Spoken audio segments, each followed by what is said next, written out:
On this episode of WGTV, the barbecue team has their last practice before a regional competition. Prosper Parks and Recreation is creating a welcoming environment for Prosper superstars, and boys soccer reflects on a unique feat. These stories and more on this episode of WGTV.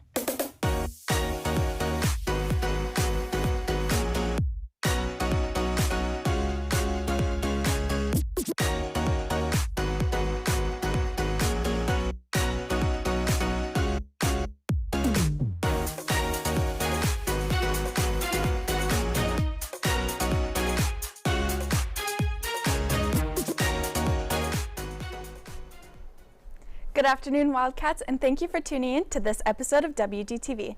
Live from the Grove, I'm Emma McQuitty. And I'm Ryan Shelton. We have many exciting stories leveling up, but first we have some news about our UIL this past weekend. Our program earned a Broadcast Gold Star, and 8 of our team members were recognized for individual awards. But we weren't the only ones bringing home medals this weekend, with our friends over at Wildcat Wired bringing home individual achievements as well. And the trip wasn't just awards. We were at UT, that's where it was hosted, so we got to see lectures from broadcast professors all around the nation.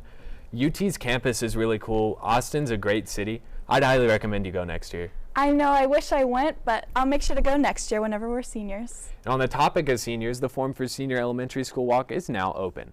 For Senior Week, all senior students will be able to walk the hall of their elementary school with their cap and gown. For more information, check for an email from the school. In more senior events, sign up for Powder Puff are open. Powder Puff is a 7-on-7 women's flag football tournament.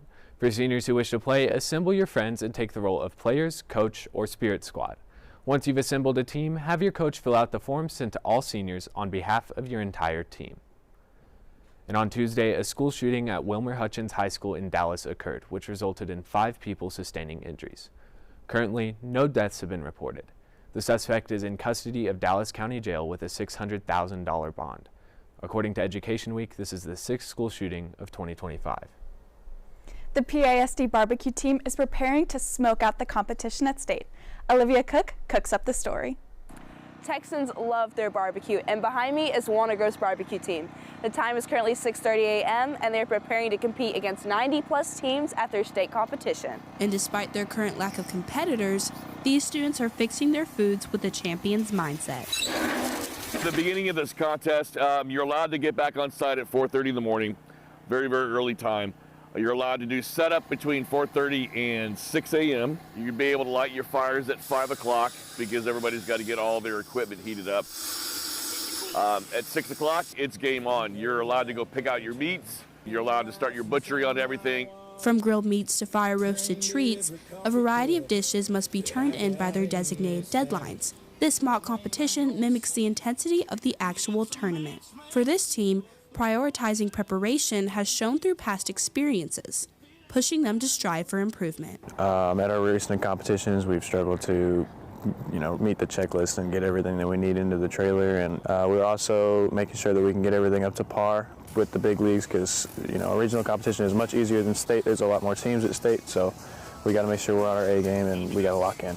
With the competition toughening up, the stakes are higher than before. Teams statewide will compete to impress judges and raise the bar. From the moment we get here, we're just consistently working. So it's just, that's why we're here at 4 a.m., 3 a.m. sometimes. I was prepping for beans, and I was chopping onions, tomatoes, and poblanos for more flavor profiles. Their dedication before sunrise proves that a true championship flavor starts long before the first bite. For WGTV, I'm Olivia Cook. The barbecue team's sizzling skills will be tested at their state competition April 26th.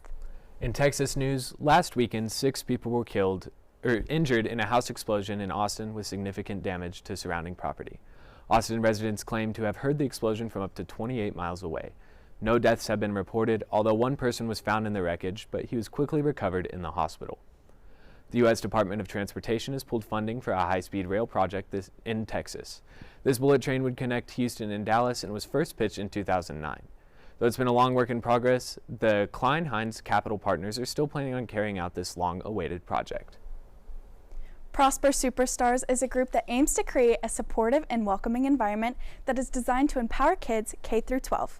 Game On, a summer program within Prosper Superstars, practices social skills while playing games and making new friends. Camila Salinas has the story. 1, 2, Prosper Superstars, a dynamic and inclusive group made to empower kids, has many events during the summer. Game On is one of these, and I got to be a part of it and meet Harrison. The only one I can remember is last week when I played with you. So exciting. To be for reals here, that was the most funnest game I ever played in my entire life. But I think I can make up a game that's even more better. Here at the Prosper Resource Center, families and volunteers come every Tuesday to help create a fun afternoon for the kids. Today we did a music video for this recording, and that was fun to watch him express himself and just, have fun with music. Getting to see him express himself while also learning those skills that are beneficial to him in the future it's just awesome. Any students can help develop these kids' social skills by signing up on the website. Yeah, so any students, high school students, 6th graders, 7th graders, 8th graders, they can sign up. If they just Google Prosper Family Resource Center, they can find it. And there's a section on there that says Student Volunteers, and you just click on it where it says to register. Game On helps prepare kids for a brighter future while making new connections along the way. For WGTV, I'm Camille Salinas. The Game On program has early access opportunities starting in the summer. You can find dates to RSVP on the Town of Prosper website. And speaking of Game On, Walnut Grove Sports have taken home some special awards. Ethan McDaniel is in studio with your sports recap. Ethan? Thanks, Emma. This past weekend, Walnut Grove boys soccer traveled to Georgetown to compete against San Antonio Southwest for the 5A Division I state championship. The game was neck and neck the whole way with the score of 2-2 at the end of regulation. Scoring for the Wildcats was junior Mason Kutch and an own goal from Southwest. The first 10-minute overtime period was full of impressive saves from junior goalkeeper Quinn Shelton that kept the Wildcats in the game. But it wasn't until the second overtime when a goal was finally scored, this time by freshman Timothy Clayton. The Wildcats would hang on for the remaining 5 minutes and went on to win the game with the final score of 3-2, making them state champions in just their second year as a program. In other soccer news, the Highland Park boys soccer team won the 5A D2 state championship against Liberty Hill 2-0 last Friday. However, within just 6 hours after their exciting win, they had their title forfeited for using an ineligible player. They released a statement to their parents via Twitter. Highland Park's athletic administrators were the first to find the eligibility issues on their team and self-reported it to the University Interscholastic League. It was then confirmed, and per the UIL rules, all games with an ineligible player must be forfeited. The state title was then given to their opponent, Liberty Hill. It was Highland Park's first state championship appearance since 1987 and would have been their first win in program history. Back to our Wildcat soccer, one Walnut Grove soccer player is making headlines after he scored the game-winning goal. Hudson Acosta has the story. Last Friday, Walnut Grove's boys soccer achieved something no Prosper SD school has done before.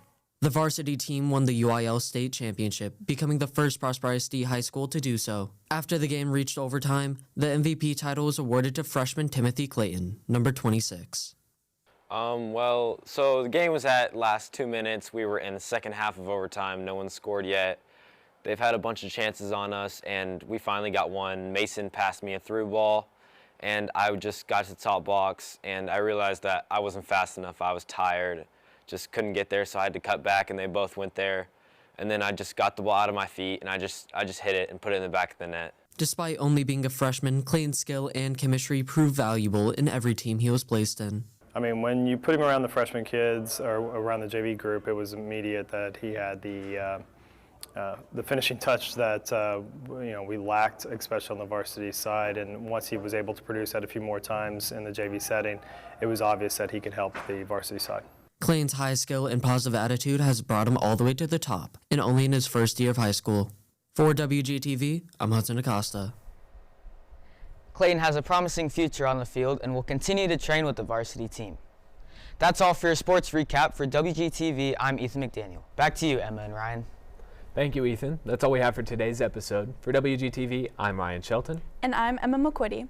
Thanks for watching, and remember, Wildcats, set the standard.